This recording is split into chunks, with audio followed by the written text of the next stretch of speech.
What is up, podheads? We are tattooing the earth as we speak right now, aren't we? I'm Tony from the Potty Slate podcast here with Anthony and Nate. How you doing?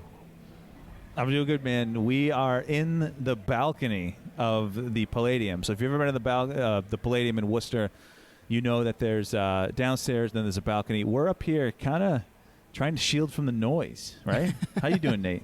Yeah, we're up here geeking out, man. Best spot in the house. Kind of catching interviews on the fly a little bit. DIY style, as Scott would say. So it's going great so far. Yeah, I mean, it's... if you hear laughing and tattoo guns going off and, you know, some riffage in the background, that's just because we're right here. We're side stage to all of it at the moment. So been really cool. Run into a couple people that we're going to, you know, give you right now. But and there'll be more to come. We're not even close to done yet. We're just kind of laying the land here. Yeah, tattoo, guns buzzing. I think right now as we're talking... Who was it? Within the Ruins? Yep. He's playing main stage, and before that was Enforced, was over on the side stage. Great fucking vibe. Like, it's like we've kind of teased in this whole series, there is something for everyone, whether it's the music, you know, booze, tattoos, like it's body art. Fucking Sin City around here. Mm-hmm. Yep, it's roasting, hot-ass concrete. We're in the Metal Haven, Worcester, Massachusetts. Doesn't get better. Yeah, and I mean, doing this live and seeing people in the flesh has been fun. I mean, we talked to Scott for a couple minutes when we got here. I know, Anthony, you were here last night for the Unearthed show. How was that?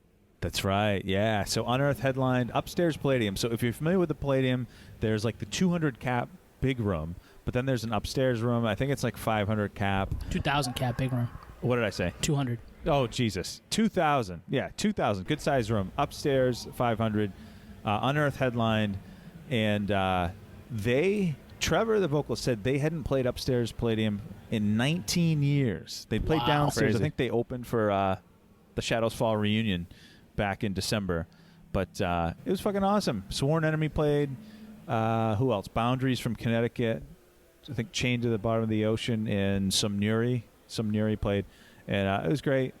It's been a while since I've been to a heavy show, I feel like. So I was due. And I'm certainly due for today. Yeah. Oh, yeah. All right, so we got to catch up with Brian Fair, who we've had on. He was on episode 3 of Potty Slate Tattoo the Earth, and way back last December. What was it, 92, 94? I can't remember. 94, I think. Something like that. Yeah. And we immediately grabbed him and were like, hey, we need you. And he's like, all right. And so we came upstairs here, and here's our conversation with Brian Fair of Overcast and Shadows Fall.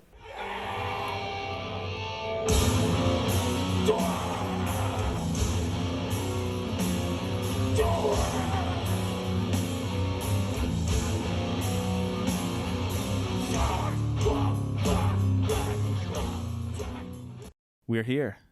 Brian Fair, this is what, fourth time? Yeah, I feel like I'm just part of the crew at this point. So, Unofficial indeed, fourth good to be member. back. Friend of the pod. Yeah, friend of the pod.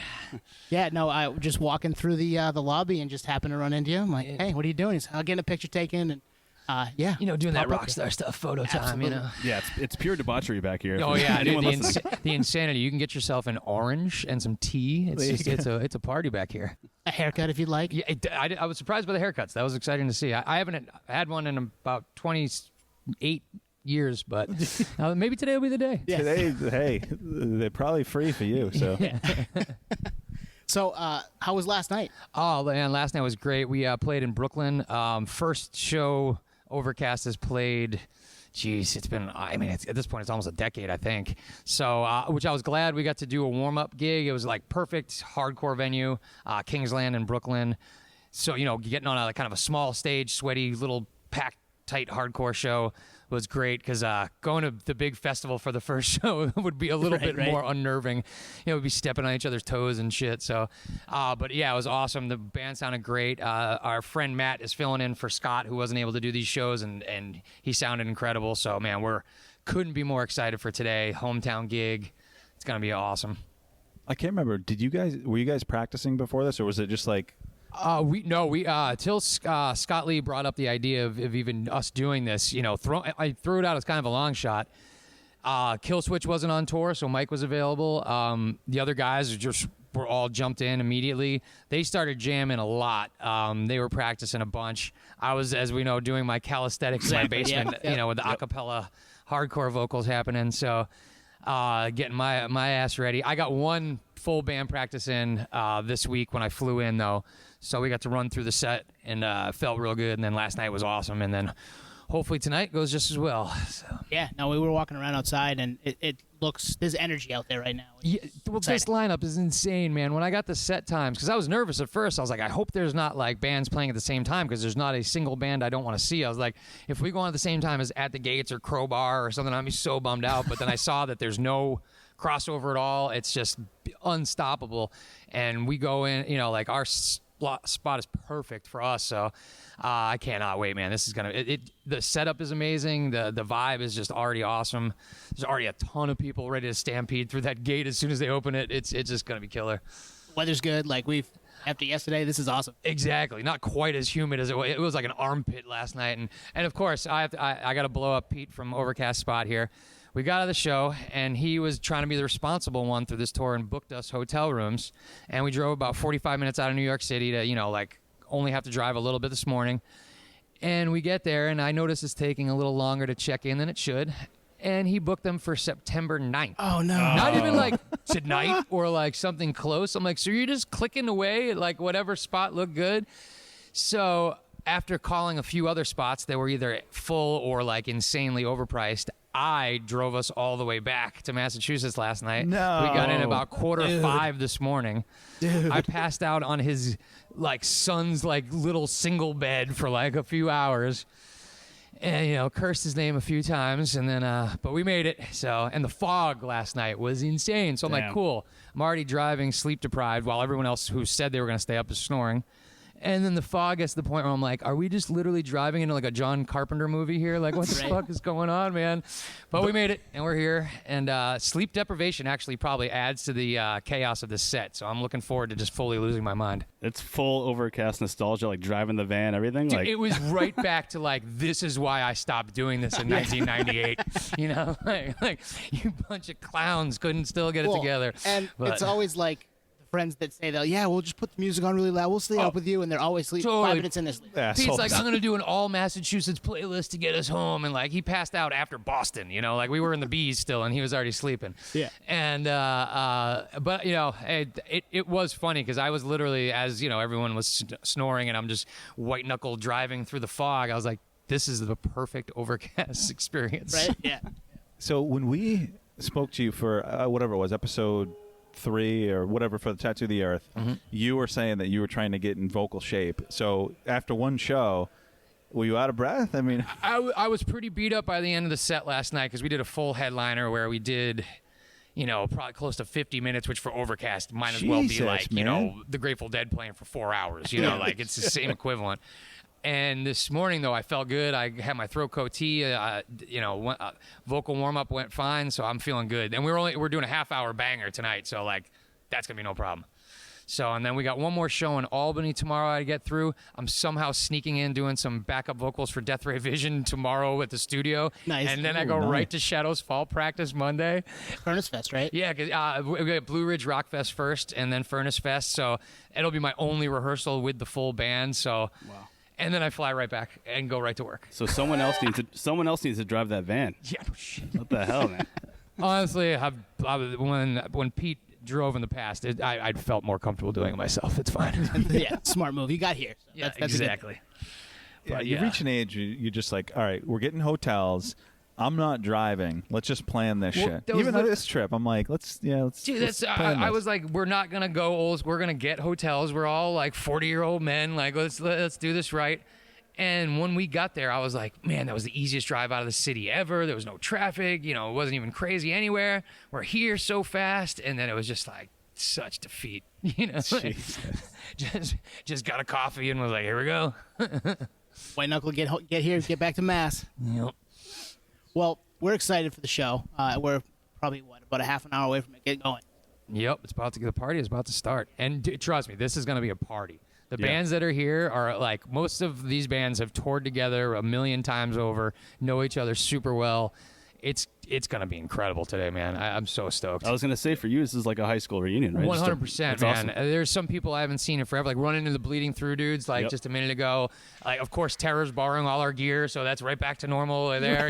Like it's perfect, man. I couldn't be happier, and I'm just stoked that for a band that's not really a full-time band to be able to get it together and jump on with all the pros again. It feels good.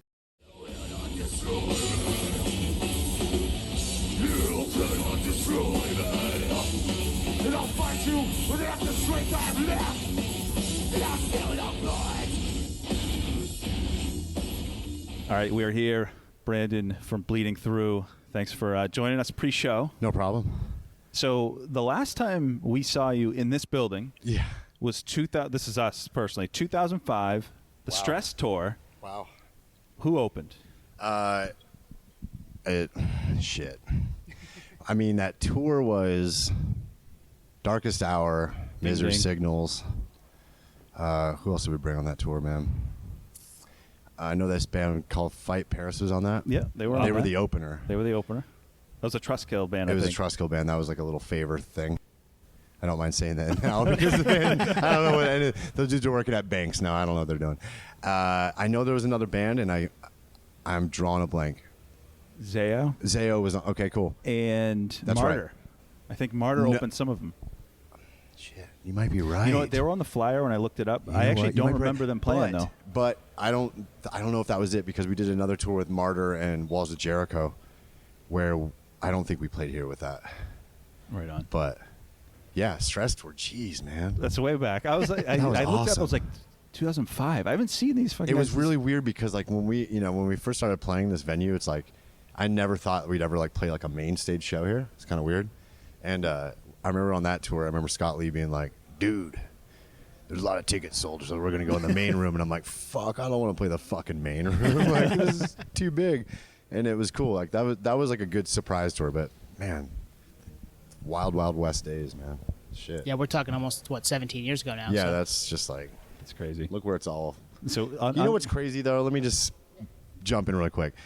It's crazy that 17 years later, it's the same fucking bands playing the same fucking shows. Yeah. And I'm just like, where is everybody else? right?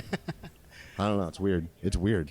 Outlast, baby. Outlive and outlast. So I saw Unearth upstairs for Yes. the pre-show. Yes. And they shouted you guys out Yeah. before Extinction, Incinerate. Yeah. And they were like, this one glows out to Bleeding Through. So were you guys here last night? We came in a day early to hang out with our really good friends in Hartford, and we had plans, so I couldn't make it up. But I told him, like, I will try my best to make it, and if I do, I want to sing a song. So that almost happened. But they did shout you out, though. Yeah, that's great. I mean, dude, those are like we've known that for 20 years, man. It's crazy. No. It's crazy just to think about that we're all just still playing, and it's like our priorities are so different, so it's much more loose. You know what I mean? Like Yeah. back, Yep.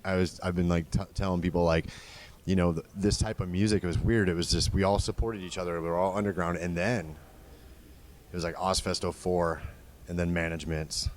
And all that shit, and it's like we didn't support each other anymore. It was just Right. like bloodbath competition for this. Like, you know, it was, and I don't mind saying that. Like, I had that mentality too. It was kind of drilled in us whether we wanted it or not. So, kind of coming back and doing this now, it's like, dude, like, sick that we're just here. Yeah, we now. What lasted. did we Yeah. really think we were gonna really fucking accomplish Right. back then?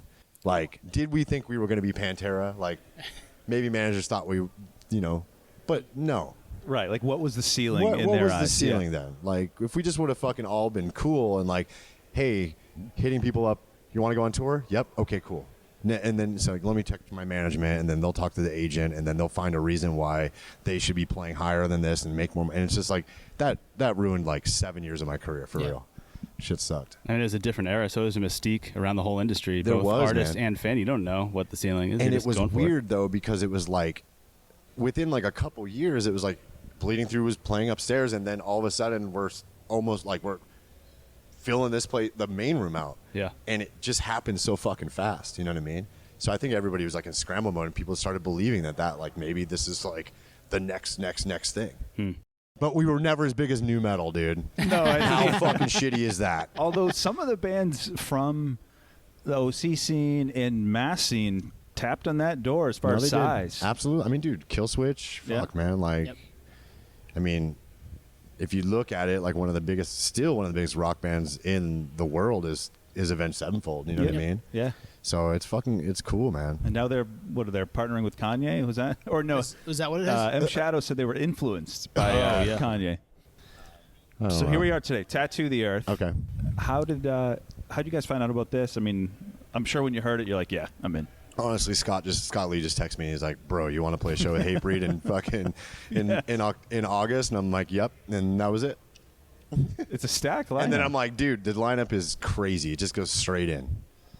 because like between bands like you, Overcast, Yeah. and Red Chord, bands that aren't. I don't know. Would you call yourself active? Maybe now with the. I mean, we're active. Yeah. We write new music. We play shows when we can, and Yeah. I mean that's as active as a band in their 40s is going to be. Yeah. Unless you're like a huge band, you know, Right. which we just aren't. So So have you played shows since like the Rage stuff came out? yeah, so we played only one show in Texas, and it was just a weird stage setup. Wasn't comfortable. Just kind of a weird festival. Like bands had to split this. It just I'm making excuses. I had a great time. We had a great time. People were stoked, but today is going to be a lot better. Yeah. Right on. Today, I mean, the energy out there is already. Yeah, it's awesome, already so. on another level than that festival. And in Worcester, right? It's like the epicenter of metal. This is kind of like, you know, if you want to look at like the roots of like metalcore, right? Let's Yeah. look back at metalcore. It's Orange County and Massachusetts. Yeah, Yeah. exactly. Absolutely. It really Yep. fucking is. You could throw some Florida shit in there too, maybe some North Carolina. Other than that, it's really just like Mass and Southern California. So you guys, you're doing some shows out on the West Coast with Hatebreed Yeah. on 20 Years of Perseverance. Yeah. Would you guys ever do a 20 of This Is Love next Well, year? what's weird is this is actually a 20-year anniversary of Portrait of the Goddess, which is the record before. So we're gonna do like hopefully some like low-key stuff, but yeah, we're gonna do some like 20-year This Is Love, This Murder Nice. stuff. It's kind of like one of those things where like, you know, people will be like, oh, all these reunions, but like, why not celebrate? Like, why Yeah, not be proud of like what absolutely. you've done? Like, you know, that was almost stolen from us so many times of like pride in what you've done because it was all about numbers and this and all this bullshit. Fuck, dude. Like I said, like we've been at 23 years, going on 23 years of doing this, and of course I'm going to celebrate that record. Yeah. That record was a big piece of what's going on now. You Right. know? And some bands don't. They'll listen back and like, oh, I changed this or the recording sucked. Like Yeah. that record still holds up. Why I wouldn't not? change a goddamn thing about that Yeah. record. I mean, it's like that was the time. Yeah. Now everything is just like polished turds. Everything just sounds Yeah. too perfect, and there's no heart in anything. But that's just me being old and bitter that we don't shred like Yeah. new bands. I mean, shit, we do that too. So. But I mean, it's true though, man. Like you listen to every fucking recording, and you're like, oh my god, it's the same. Back then, it was like you could tell such a big discrepancy between recordings, right? And it was always like, how did they get that recording? Now it's like Right. everyone knows how to get that recording now. Right. The blueprint's You know? already there. Yeah. Yep, do it at home. I mean, we're Garage there, band. you know. Well, hey, we'll probably wrap it, right? Yeah, that's We don't good. want to keep you. I know you got a busy day. Cool. You do, Hey, you do man. photos. You got podcasts. You Yeah. got you're That's playing. good. I mean, I appreciate you like having me to do this. Yeah, no, we appreciate I having mean, you, man. fuck, dude. Like, I don't. We get flown in to play shows in my 40s. Like, I'm cool. That's awesome. Yeah. we'll Yep. do whatever, man. All right, we are here live back in the balcony with Joe Peterson. How Joe, you doing? Tell us a little bit about yourself and how you came to be here at Tattoo the Earth. Well, let's see. I've been a tattoo artist for about 30 years now. I opened my shop, Zaza Inc., about 22 years ago. And from there, I started a tattoo convention called the Massachusetts Tattoo and Arts Festival. We host that every March. So I guess my name just kind of popped up when they were looking for somebody to kind of help organize the tattoo end of things for this. And I was super excited to be part of it, to bring something back. I mean, for us tattooers, this is kind of like a historical event, you know, so yep. it's great to have it back again. So I jumped at the chance, you know, it's a smaller side with the tattooing, just having, you know, the 7 local booths and things, but it wasn't hard to fill them, I'll tell you that. Nice. yeah, where the bands play downstairs, there's a whole tattoo village, and Joe, you guys are hosting that. You guys Yeah. are kind of the point on that, which is awesome. And I'm actually surprised I can't hear folks being tattooed right now. Yeah. Well, And they are. if They're you're getting down there, tattooed. it was an immediate response. As soon as they opened the doors, people were just jumping in tattoo chairs, which is fantastic to see. And for me, I find it a little bit daunting. I wouldn't want to get a fresh tattoo and then go out into those sea of people that they that's have right, in outside. the hot sun. yeah, go rub up against 3,000 other people. So for the original Tattoo the Earth was in 2000, and I remember reading Scott's book and just learning that tattoos were outlawed. They were not legal in Massachusetts. So you must have started your shop right when... I did. I jumped at the chance. I was one of those people that maybe did it as a hobby in Massachusetts prior to it being legal. But back then, you had your real job and you tattooed on the weekends. And once they legalized it and regulated it, then we were able to kind of say, okay, I don't need that job. I'm going to do this full time. And then after that, social media started happening. So the popularity of tattooing just skyrocketed. So it was all just perfect timing, right place, right time. And it's afforded me an excellent career. I've had a great time doing it. Any memories from that original festival that kind of stick out for you in terms of the tattooing? there's the amazing artists that they brought in from all over the place and around the world was really the big thing for me, because I was still like a young fledgling wannabe tattooer at that point in time. So to see all the amazing big names that you only saw in the magazines, because even then that was early internet. So like we still relied on tattoo magazines. So I'm like, oh my God, I saw him, and oh my, he's there, and they had all of the different types of tattooing happening from around the world. It was amazing to see. So, and the overwhelming crowd too, because like I said, with tattooing being outlawed in Massachusetts, I never saw that much of a concentration of people like-minded about tattoos, so that really got me excited. So once I was able to open a shop and stuff, I was really that mindset was started because of this show, And it's well represented here today. If you walking through the Palladium when we got here, and then as soon as the doors open, people popped in there. It is full.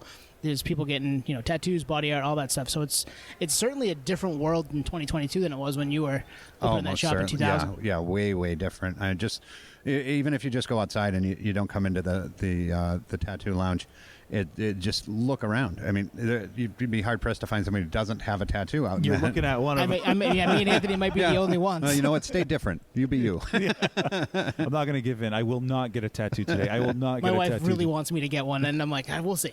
We'll see. Yeah, there's no reason not to. All those guys down there. I was just thinking back to the 2000 tour. Like, that was a risk for those tattoo artists to come out, like, leave their shops or whatever, just to go on this, road show, this road circus. That's pretty wild. Yeah, it is. And there's a camaraderie when you're on the road. A lot of those guys, like, they know each other. You see your buddies when you get to the show, kind of thing, and then you go back to your regular life.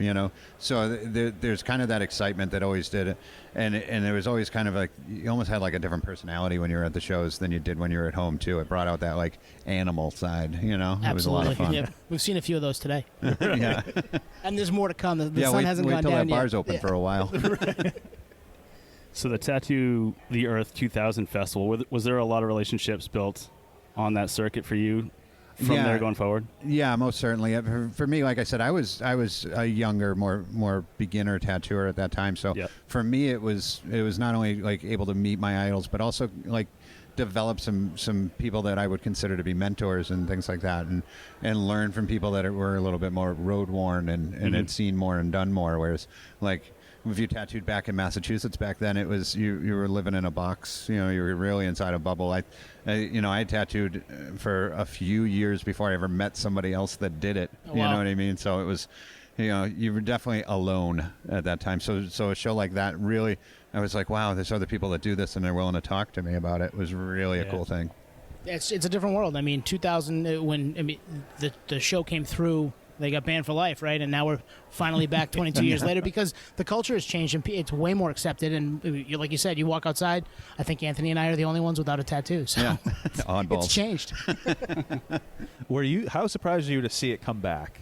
Just with the way the first one was kind of a caravan of pain, as Scott says. It was, and there was a lot of things that just worked against him, like giant fields of mud, and like it was there was just a lot of things that just would not cooperate with trying to put a show of that magnitude on. And like you said, the culture wasn't ready at that point in time too. So to get the support that it needed to kind of get where it should have been, it wasn't there. So I'm super excited to see it come back and to see where it can go now. Because it is a different world now. So.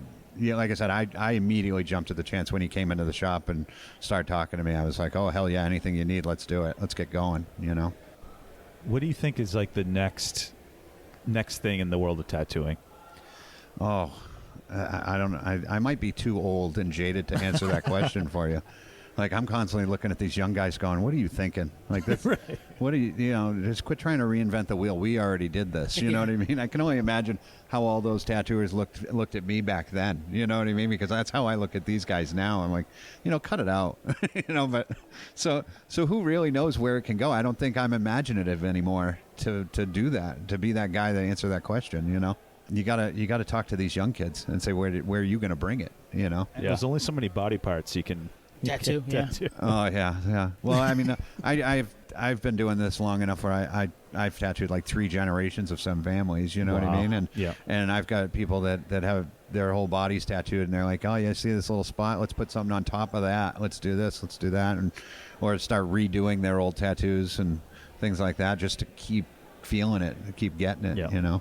So, and you've been doing this a while now. So when you get somebody that comes in that wants something redone or changed, what is that like for you? Do you have an idea immediately, or do you have to look at it and see what you I got to see it and evaluate it for what it is. I mean, some stuff you can't really do much. It's like add more water to the puddle.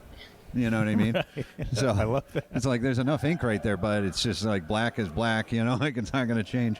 So you have to do case by case on it. You know what I mean? And then some of it too, because I am a little bit more old school with it. I'm like, how dare you try and touch that? You know what I mean? Like that looks that way because it's supposed to. And going over that when it could have been some old timer that did it back in like the 70s. Like, why would I dare touch that? Leave it alone.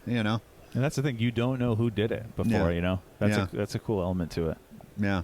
Or you do. I was gonna say maybe it's like one of your buddies' tattoos. You're like, damn, dude, I don't want to cover that up. I've run into some of the collectors know who did it, because back then their tattooers were a little bit fewer and far between. So if a guy had a name, you better believe that customer carried it around with him. They're like, oh yeah, Lyle Tuttle did this, and or Sailor Jerry did this one. And if somebody came in and asked me to go over something like that, I'd cry before I could ever try to do that. Come on, man, don't make me do that. Yeah. I'm not gonna go climb under this chair now. I'm not going anywhere near it. It's like going on after Anthrax. Like, I don't know that I want to do that. Yeah, exactly.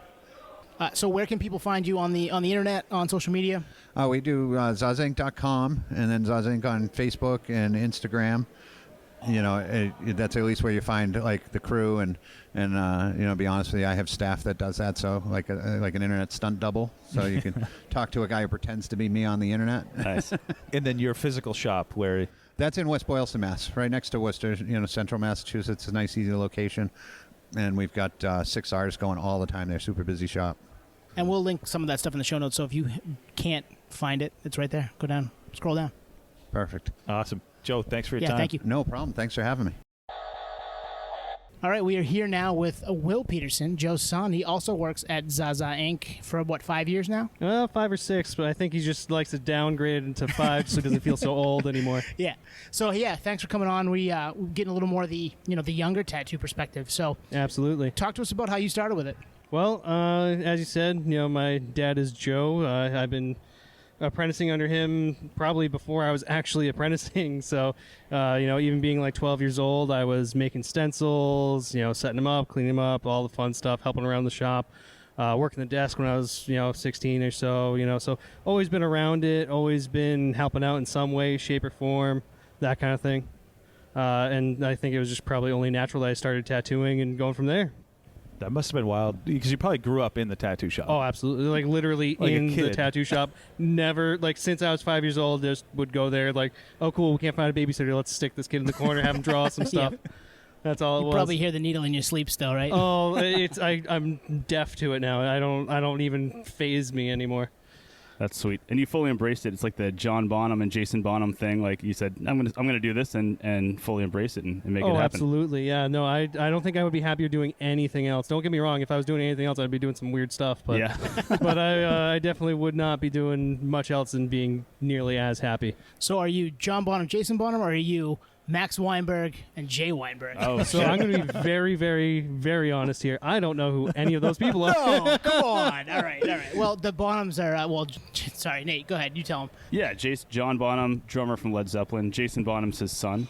Okay, and gotcha. then Tone's reference is Max Weinberg from the E Street Band and Max, Gotcha. and And then Max. Jay is with Slipknot now, His- so his it's a little son. different. Yep. Okay, so, I mean, I will always go with classics because the fact that even if I don't know them, I do know that, like, just from the classic stuff I've experienced, it's always, like, I don't want to say the older stuff is better, but they really do not make stuff like they used to anymore. They don't have music like they used to anymore.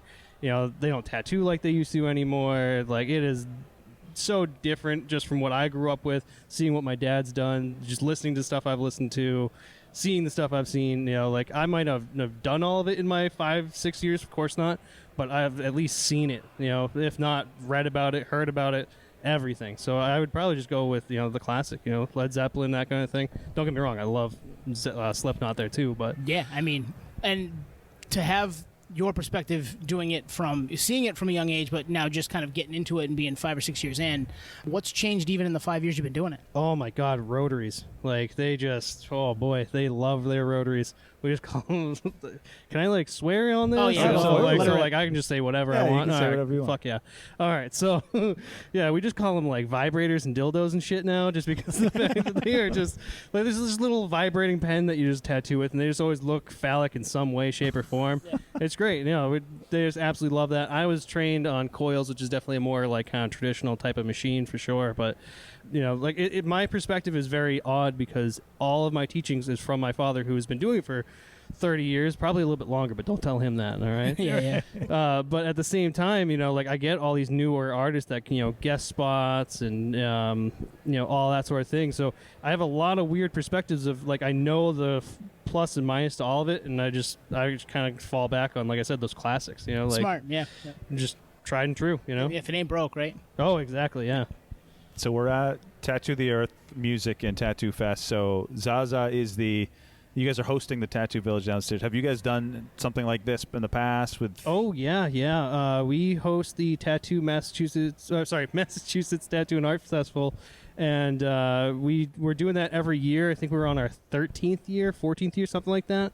But unfortunately, COVID shut us down for the past 2-3 years. Jeez, don't tell me how long that's been. Dude. But you know, we've been doing that, and we got that festival coming up in March of 2023, so that's coming up soon. Super excited. This is actually my first convention to be tattooing at. Oh, That's nice. awesome. So yeah, I'm super excited. I'm already 3 tattoos down. Now Wow. I'm working on my 4th one. That's sweet. How's the environment compare? Because like you can hear the bands, you know, playing. Yeah, you can't hear them too bad, which I'm definitely thankful for, because between like the tattoo machines and everyone talking and the music, It's fucking loud. I have my noise canceling headphones just stowed away just in case it got to be too much. But I definitely, it's still exciting though. Don't get me wrong. Like I was a little nervous, but I mean it's the same pace I like to normally work at and everything, so I'm not super worried. You So know? yeah, you're doing what you know, which is good. Oh, absolutely, yeah. I was trained to be efficient and, you know, get them in, get them done, send them out the door, that kind of thing. Get the next one in. Get another appointment in there, man. Oh, yeah. Get that chair filled. Oh yeah. I mean, I've done up to 23 in one day. You know, like Wow. yeah, no, I anywhere on average 6 to 10 a day. 23 is my record. Hoping to break it at some point. So Random question. random but answer. Shows like LA Inc., stuff like that. Is it taboo bullshit, or is that how it is? Oh, you got your mix of stuff. Like, don't get me wrong. There's always drama in a tattoo shop. There's always some weird, stupid shit going on. There's always like idiots on both sides of the counter of just like, yeah, the artist being, you know, artsy fartsy, hoity-toity, fucking conceited douchebags. You got Yep. customers who think they know everything, or just super dumb, or you got people who are like, how would I describe it? Just like they think they know everything, but like you try talking to them, there's like yes mans. You know? There's a lot of those people. Oh out there. yeah. So like it's not unheard of for like seeing that summer stuff, but it's also a little bit ridiculous too. Like you can tell it's over dramatized. Takes that like, you know, 7 or 8 out of 10, turns it up to like 11 or 12. Yeah. It's ridiculous. That makes sense. I mean, they're trying I mean, to it's get gotta be people TV, right? Yeah, they're Like, trying to get yeah, people to that's all it watch. is. Yeah. How would you describe your tattoo style? Like, are you traditional or? Don't get me wrong. Like I said, you know, you'll hear me say it every day. I love the classics. You know, like I might not be super knowledgeable all the time, but I love American traditional. I love like the Japanese traditional. Love all that stuff. But you know, doing a little bit of realism. Honestly, I mean, you'll probably hear my dad say it all the time. we don't specialize in anything. We specialize in tattooing. Like, Smart. you get them in, you say, cool, I can do that. And you get that money in your pocket. You make them leave with a smile. That's the most important part. So I've When you, just... you build a relationship too, because Oh, you're sitting there for a absolutely, yeah. while, and Yeah, there's some customers that, like, I'm not like, I try to keep as professional as possible, so I wouldn't call them my friends, but, like, I look forward to every time Totally. they come in and sit in the chair, Like, I love hearing from them. I love seeing how they're doing, tattooing them, all that. So what you're telling me is you can make a mean barbed wire band tattoo. Oh, absolutely, yeah. Of course. favorite thing that you've ever done? Oh, I did a female predator on the back of one of our desk guys' legs. Nice. Oh, my God. I absolutely love doing that. I think probably a close second is I had a customer who did a cow's head with an Indian headdress. Oh, wow. It was for their Nice. grandmother who loved cows, and they were very Indian in nature, in descent or ethnicity. I'm not sure the terminology there, but and I got to do it with like this cow that's like sticking its tongue up its nose because it was like, oh my God, it was the goofiest thing. But she was so happy. She was like her whole family. Like she came back for something else and was like, oh my God, all of my family absolutely loves this. It makes you just filled with joy. It was That's so awesome. great. Just something so goofy, but yet so clean. It was great. I was so happy to do it. So, as someone who does no tattoos, as you can probably see, is there a recommended, first location on the body that you'd recommend? Well, I'll always recommend the arms. Ultimately, like, everyone's different. You're going to have everyone thinking they're professional. You'll have everyone be like, oh my God, this spot sucks. Or, like, oh my God, I fell asleep during my tattoo. All that fun stuff. Yeah. Truth is, it's a cat scratch. Picture it being a cat scratch where you want to get your tattoo. There you go. Like, is it going to hurt on your nipple? Of course it's going to hurt on your nipple. Right. Like, it just, a lot of people are going to say, skin or fat or bone or whatever. It's all bullshit. All it is sensitive areas are sensitive. I will tell every single one of my customers that because they're like, oh, fat hurts more. Oh, bone hurts more. Oh, it's thin skin. No, look, your thigh's meaty all the way around. But if I was like, hey, let's tattoo your inner thigh, you'd be like, hey, fuck you. Right. That's way more. Yeah, way more no, sensitive. but it's not going to change anything. It's just sensitive is sensitive, And I would just tell you, like, get it where you want, and past that, just dip your toe in the water first. Don't start some gigantic piece for your first tattoo. My cousin just did that. I think he's Oh, yeah, I've done a couple of those. 41. He's got a sleeve already. I'm like, bro, you've never had one before. Like, I get doing it. It looks awesome, but Oh, yeah, I did, like, an American flag for, like, a quarter sleeve for someone's first tattoo. I had to break up into, like, 2 or 3 sessions because it was so big.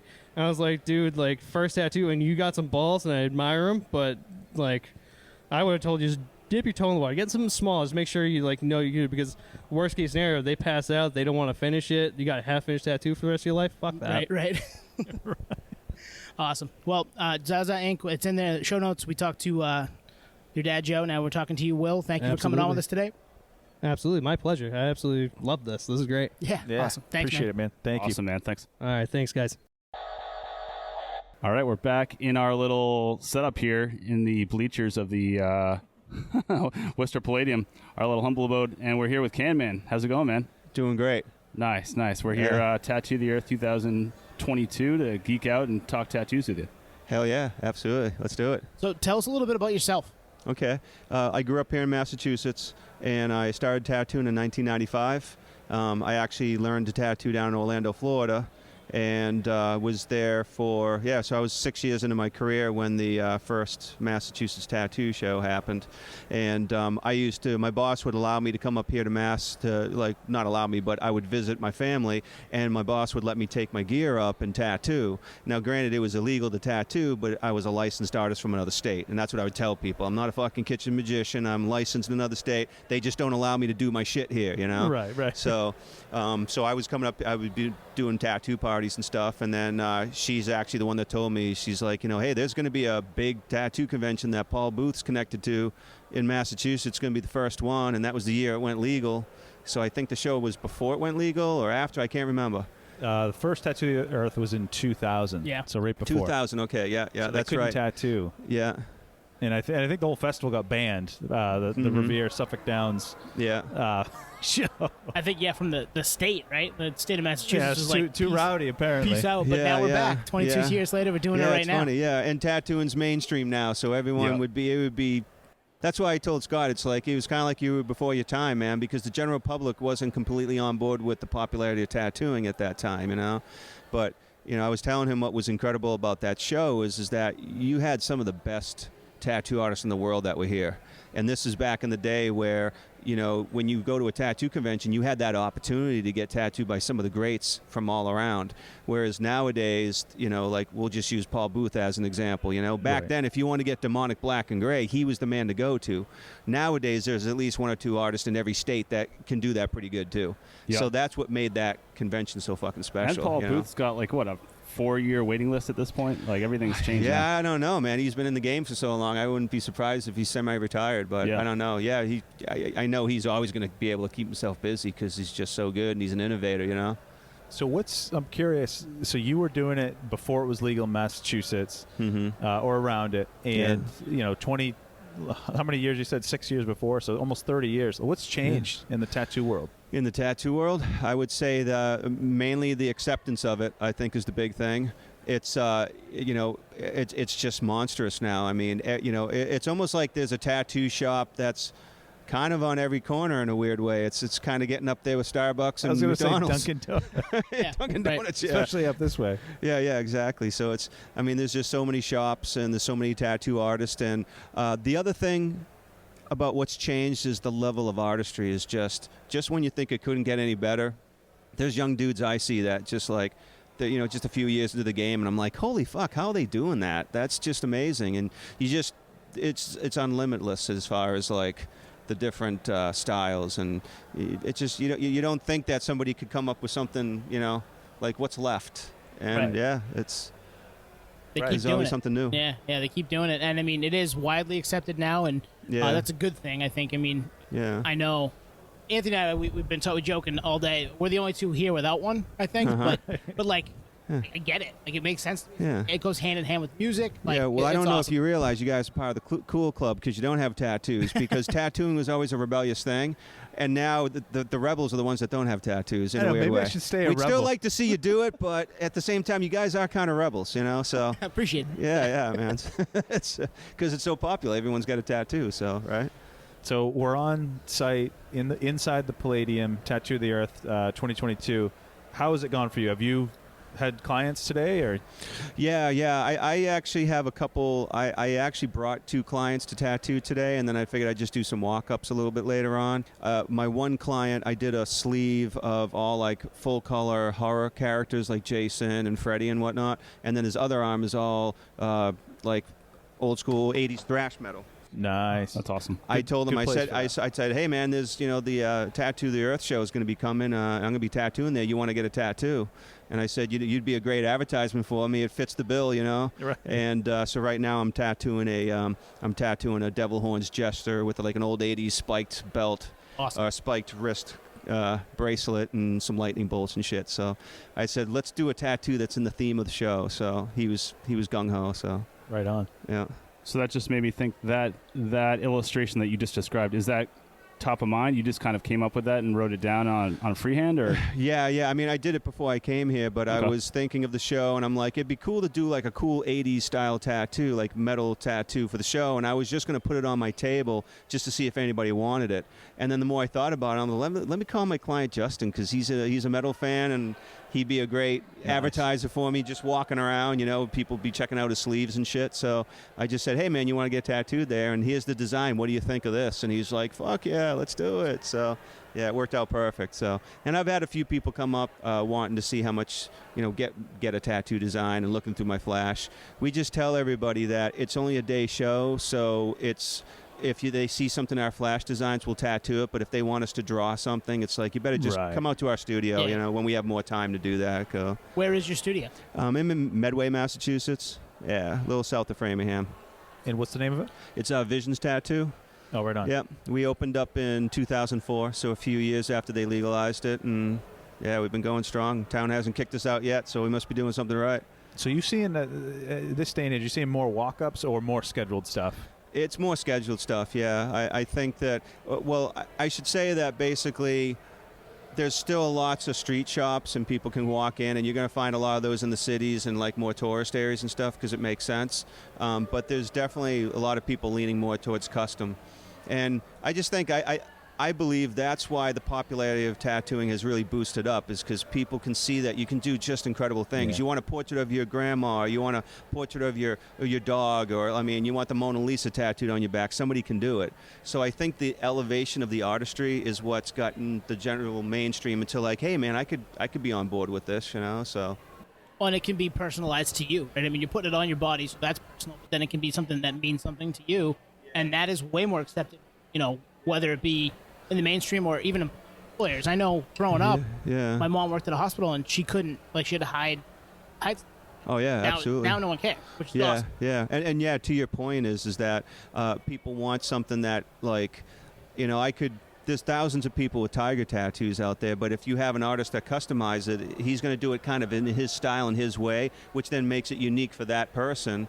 And I think that that's kind of cool. Like, some people don't mind picking a design off the wall, but a lot of people like, I don't want the same tattoo that 1,000 other people are walking around with. Exactly. So, yeah. So that's what's kind of nice now, is that people have that choice. If they have, like, some people, they just want to on a moment's notice, you know, fuck it, let's go get tattooed.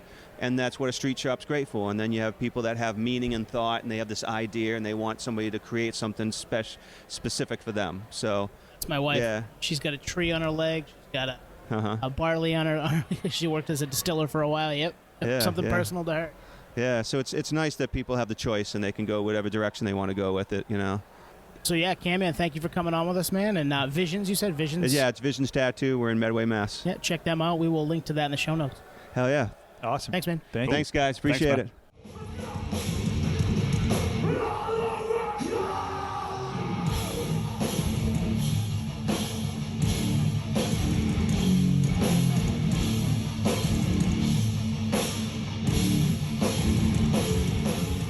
All right, we are here with Chris Linkovich, bassist of Terror, vocalist Cruel Hand, and most importantly, Maynor. Maynor at heart. Hell yeah. Part of the tribe. Yes, Hell yeah. How you doing, man? Not bad. Just enjoying my 1 month home of summer. I had August front to back, so Nice. got the one show going home for a week, and then back out all of September and October. So what do you guys got coming up after Tattoo the Earth? we got a East Coast run, Terror, dates with Dying Fetus, Knock Loose, some one-off stuff here and there. But yeah, that's going to be, I think, like 3 weeks in September, and then home for like a week, and then Europe in October for Oh, like nice. 3-4 weeks. Who are you going to Europe with? That is Lionheart, Dying Wish, I believe. Yeah. Dying So- Wish? Did I say that right? Dying I don't Wish. know. Don't quote me. So you're here today at Tattoo the Earth. We met you in the parking lot today, and we're like, hey, get up here. Come upstairs with us. Let's go hang out in our studio, which is, as we've chronicled, just the balcony here at the Palladium. Thank you for coming. What are you most excited about today? I am most excited about just ripping that gig. Hell yeah. Just getting it done, getting up there, doing my thing, and watching Hatebreed for sure. Stoked. I'm enjoying the artist lounge, to be honest. Yeah. Yep. It's pretty hot out there. I had no AC. Just rip that gig. Oh yeah. Nice. So let's talk Pain into Power. So that dropped at this point, holy shit, like 3-4 months ago? So in May. Oh, right? it did? Okay, yeah. So you guys have had a chance to play that stuff live. Like, how's that hit? Oh, man, it's been crazy. Like, well received, man. It's been like, it's crazy to see how it's like rejuvenated the band once again, kind of. Yeah. Like, and it's rare to see that, I feel like, with bands. Like, throughout their careers, bands will have that one banger, and they kind of ride that out. And this is just kind of like I said, like rejuvenated the band. It's bringing them in front of new audiences, heavier audiences, and we're doing like, it's just opened the window for opportunity for the band. Yeah, it's crazy. Do you think it's because of the pandemic? People are just pent up and they're like, let's fucking go? I mean, I think that's a part of it. Yeah. People are just hungry for music and touring and just like being out there and going to shows and yeah, I think the timing of the release for sure. It was just like, you know, I feel like there were bands that had music, maybe it was released in the middle of the pandemic somewhere, and it just kind of like it didn't really buried. Buried, didn't gain the momentum they wanted it to. And with Terror, we were just able to release it, perfect timing, and then we hit the ground running with it. Yeah. Well, the buzz on the internet was like, guys, Terror's back. I'm like, Terror never left. You left. You know? Yeah, for sure. No, it's like, it's really like, you know, if people had turned away for Terror for a minute, it really was an eye opener for those people. To like with the aggression, it brought them back to that. You know, with Todd Jones, who was an original writer and an original member of the band, brings him back in the fold as producer. You know, and he's riffing as well, and with a vision too. This guy comes from Nails, Carry On. You know, he's just he's definitely a piece of the puzzle for this record for sure. I remember when it dropped, Twan, you were like, check that out. All right. So I threw it on my way to work, which is like a 20, 22-minute drive. I was like, perfect. I can listen to the whole thing, and it gets me ready to get, like, ready for work. Just, like, shot out of a cannon as soon as I walked into the office. Like, yes, let's go. Oh, man. I mean, one of the biggest pits during these shows is for the song Can't Help But Hate. Yeah. You know, it's So like, good. and this is a new song on a new record, and it's just like people cannot help but to, like, get down to that song. Are you guys playing Unashamed live? Not tonight. It has been in and out of the set lists Right on. the last tours. That could be my favorite. That Yeah. fucking song. Ooh. Yeah, for sure. It's And every spot for me. that riff, too, that opening riff, that was one of my... Brainchild. Yes. Brain Nice, children. nice. So the crowds have been obviously epic here. This European run, this is probably the first run since the pandemic, I take it, right? No, because we had done stuff in, was it June? Oh, wow. Okay. And then in February, we were in the UK. Oh, shit. The plan was to do Europe as well in that run, but they were still, restrictions were like, we're still kind of all over the place, country to country. So it just didn't make any sense trying to navigate that, on a bus, different rules, different things. It's just, it wasn't worth it, but we were able to salvage that tour and do a strict UK run with Knock Loose. I just picture you guys. Oh, we crossed over the border. Put your masks on. You know what I mean? Yeah. Like, And but it's still we were kind of together. like flight-wise, it's kind of like that. Like landing in Europe or in Germany and touring Europe, it was a non-issue. For some reason, the flights are still like, depending if you're coming over or coming home, going over, you don't know what you're going to get. Right. Mask on, mask off, mask on, mask off, stop. So. Well, excited to see you guys go here in about an hour. we we gotta can't. cut you loose here. Yeah, we Yeah. can't wait to get back out there into Appreciate the it. parking lot and catch some more of Yeah. these awesome riffs, man. Crowbar, that's where I'll be. I know, right? Yeah. Hell yeah. And I just remembered, you guys are playing Wally's Pub coming up in Hampton Beach. Right. Yeah. I was just there the other night. I've been there a couple times this year. Yeah, it's kind of a go-to spot. Yeah. For tours. Cruel Hand was there with Depth for Dishonor. We were there with Madball, and people are coming out. It's a bigger venue. It's not like the classic hardcore spot. It's kind of interesting, to be honest, like how well it does for a hardcore show. It really does well. Because it's yeah. like this beach bar kind of, Right. biker beach bar kind of thing. But the shows do well. Yeah. Last question. Are you guys doing the Death Threat cover? Not tonight. Not tonight. Ooh, I figured maybe. Is Knuckles, is he still Connecticut? I believe I was gonna say, he so. could be in the area. Or is he he's New York Oh, or he might be- Connecticut? yeah, you're right. But yeah, I mean, that was a couple days before Sound and Fury, Scott texted us and we're like, "Hey, be ready to do Dead at Birth." Nice. We're like, "All right." So we're all at home, kind of learning, going over the track, just getting familiar with playing it. Obviously, that's one of our top bands of all time. So an good. underrated band, an amazing hardcore band. With a unique sound of their own, for sure. And we get on stage, it's on the set list, And Aaron comes out, and it was awesome. That was the first time playing it together as a band. Really? Like, you know, in the live setting. Yeah. And, yeah, it went off. It was sick. Crushed it. Awesome. Awesome. All right. Thanks, Chris. Yeah, yes, Chris, thank you. guys. We'll catch up with you. Mr. Chris Beatty on the fucking bass.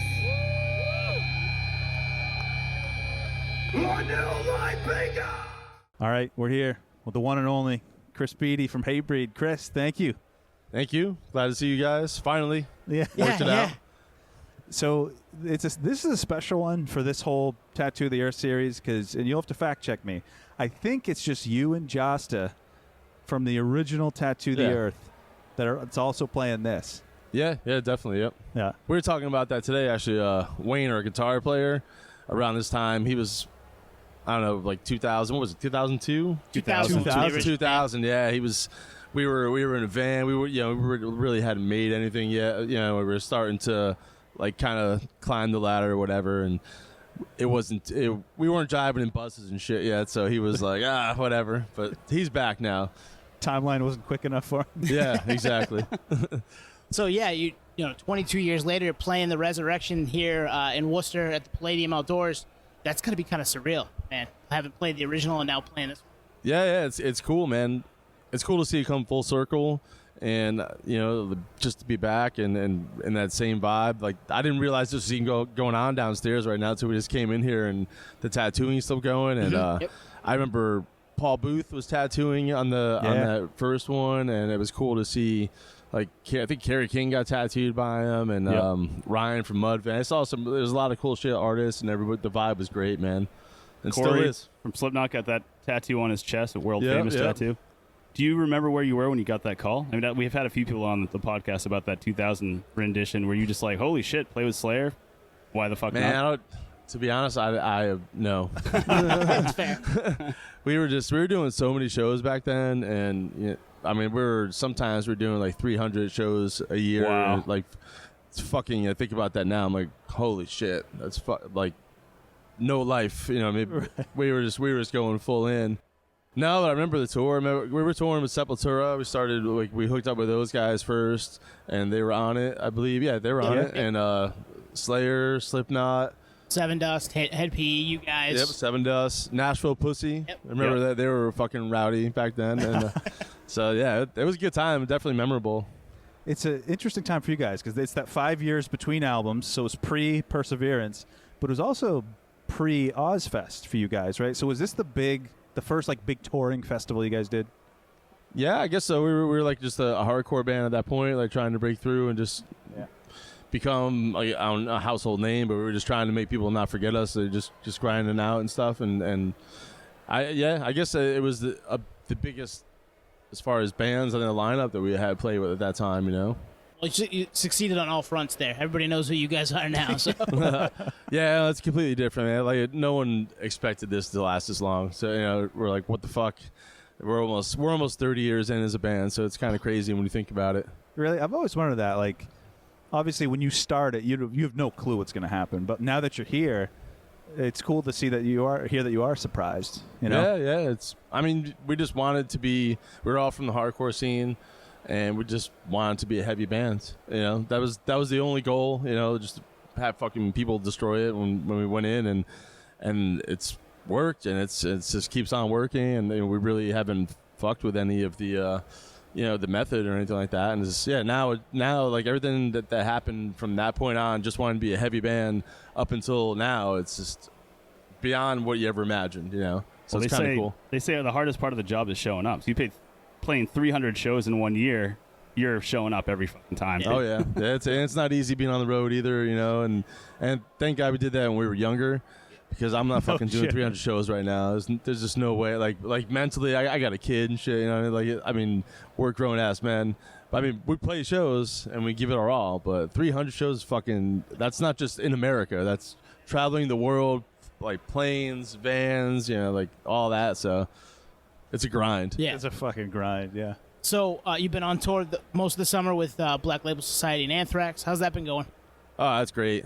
We already toured with Black Label before, and Anthrax. Those guys are fucking killer. Like the whole tour, the whole package is awesome, man. Like couldn't have couldn't have asked for like a better like package deal because everyone we do our thing, you know, and then Zach and Dario and JD and Jeff, they come out do their thing, which is fucking completely unique, and they all shred. And then Anthrax comes out, and it's just like, what the fuck is going on? It's like it's just all good shit, and it's kind of in the same vein, but it's not. It's each unique, and it's just awesome, man. It's been really good. Everybody's super cool. Awesome.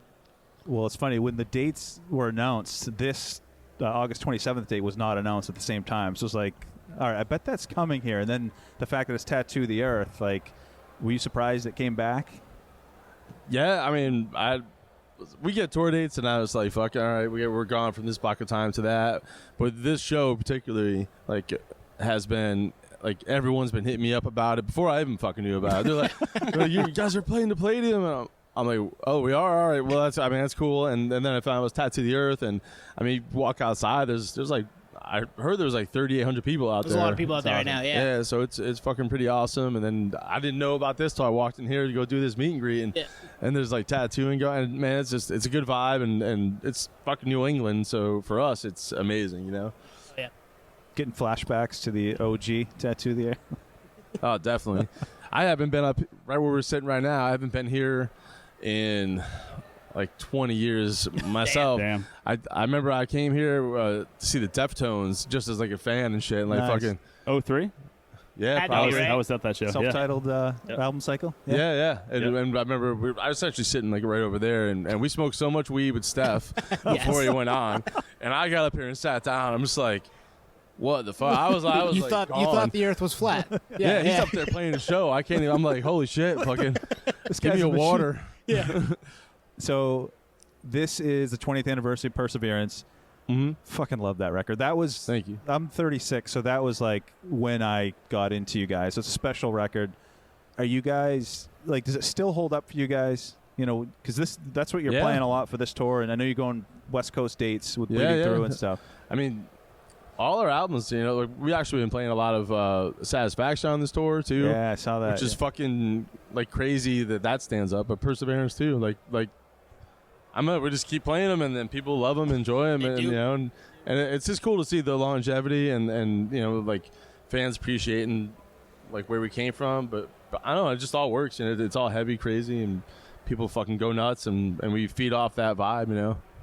It's like Scotty Ian said. Scotty Ian from Anthrax, we had him on. He said, it's the night of 1,000 riffs. You can't go wrong. Yeah, exactly. If gonna you're be not awesome. having a good time at this show, I don't know. You're either fucking having a real bad week, or you know. But I mean, everyone's having a blast out there, and there's something for everybody.